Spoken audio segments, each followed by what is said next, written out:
Sprawdź, czy ty też nie popełniasz tego typowego błędu w wymowie słowa kaszel po angielsku. To słowo wygląda na skomplikowane, prawda? Ale czyta się je banalnie prosto. Cough.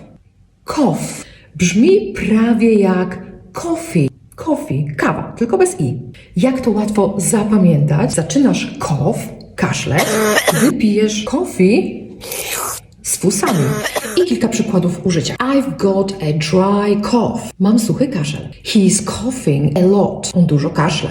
This cough won't go away. Ten kaszel nie chce przejść. A więc zapamiętaj, skojarz cough, kaszel z piciem coffee. Zaobserwuj po więcej prostych trików na zapamiętywanie angielskich słów przez skojarzenia.